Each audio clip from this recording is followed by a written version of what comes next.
Have you ever felt like you can get more from your book, but you just didn't know how? For many, reading is a passion that can feel slightly overwhelming. We live in the age of information, where we're in a constant battle for our attention span. As a reader, I sometimes find myself either disengaged with what I'm reading, or sometimes just forgetting what I've just read. This is a problem that many have faced. However, I believe this can be remedied by incorporating 3 simple habits. These habits enable us to unlock the power of deep reading. Now, what is deep reading? Deep reading is essentially the art of making a book yours by possessing it essentially by memory. When you've practiced deep reading, you give yourself an opportunity to connect with the author's message on a deep, meaningful, and resonant level. As cliche as this may sound, it's not about finishing the book, it's about the journey with it. Deep reading also helps us improve our concentration and our focus. In a world where we are constantly being bombarded with distractions, such as social media or constant dopamine hits, taking the time to read deeply and slowly can help us slow down and be in the present moment. But how do we start deep reading? Get comfortable, grab yourself a cup of tea or a cup of coffee, and let's get right into the habits. Habit number 1 is to become an active reader. Now, what is an active reader? An active reader is someone who asks questions or engages and converses with the author. Now, traditionally, reading has been viewed as a bit of a passive pleasure or something to kill time with. However, this conception of reading is just wrong.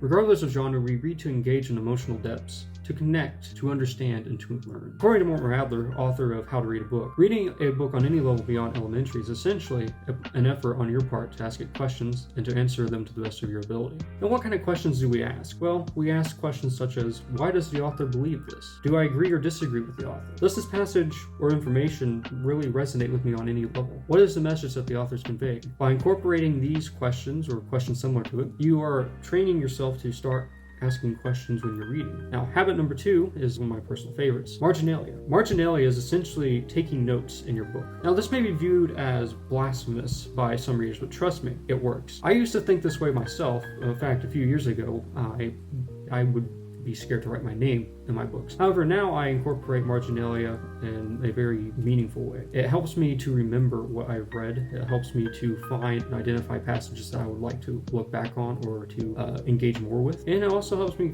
identify which quotes resonate with me the most. I guarantee you, though, by incorporating marginalia, it can change the game of reading entirely. It may feel odd or a bit sinful at first. However, this is soon overpowered by the benefits you receive. Now, how do you do marginalia? You do marginalia by either underlining, you can highlight, you can write in the margins, you can circle certain words, passages. I personally tend to kind of bracket whatever it is I'm reading or a passage that resonates with me, and I always write out in the sides. According to Mortimer Adler again, marking a book is literally an expression of your differences or your agreements with the author. It is the highest respect you can pay him. By doing marginalia, you essentially make the book yours. You pour your soul into it, and then it pours its soul into you. It's a reciprocal action. You can have a conversation with the author and begin asking and answering questions. In addition to marginalia, you can also summarize a chapter that you've just finished, and this is something I do when reading philosophy. Philosophy is what I study currently at university, and it's kind of the subject that I know the best of or best about. So generally when I'm reading philosophy, I find it helpful to summarize either arguments or to summarize certain chapters and to kind of marginalize them by putting numbers and things like that to make it more formalized. It makes it easier to convey the argument or for me to better understand what the author's saying in my own words, so that way I can think about it in a bit of a deeper way. Then the third habit is to review the book. Now, this is a habit I recently started doing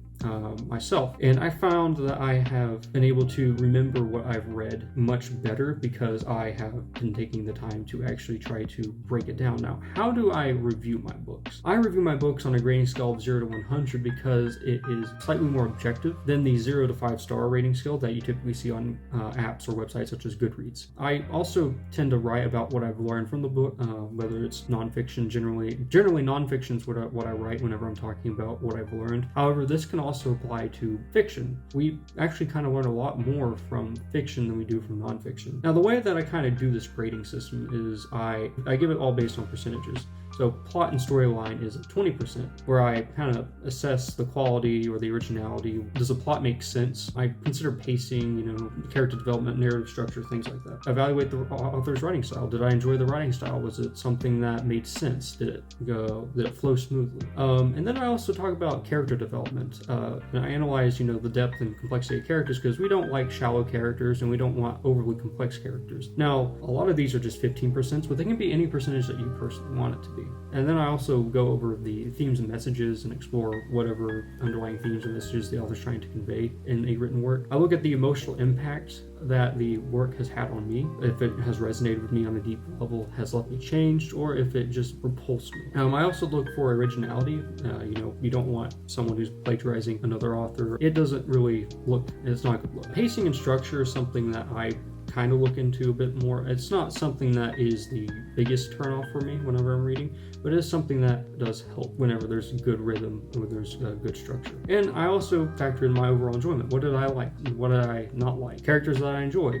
Did I enjoy the way that the author wrote the story? Did I enjoy the overall narrative structure? Things like that. This is a bit of a complex way of reviewing a book. However, you can review a book however you'd like. I just encourage you to review it in a way that makes sense to you, in a way that makes it enjoyable and fun for you, because book reviewing isn't meant to be a chore, it's meant to be something fun. Finally, a bonus habit is to form a reading routine. My reading routine, I generally read late in the afternoon or in the early evening. I usually have a cup of coffee or a cup of tea, and I usually have a notebook with me, because sometimes I like writing down things that kind of pop into my head when I'm reading, questions I might want to ask. I do write in the margins, for sure, but there are just some ideas that might flow in my brain whenever I'm reading. So to develop a reading routine, this is what I recommend. Find a time of day when you are the least busy and you kind of feel more relaxed. You aren't stressed, you aren't anxious or anything like that. You're just kind of in a good in-between. Whether this is you getting off work or waking up at 5 in the morning, or whether it's late at night.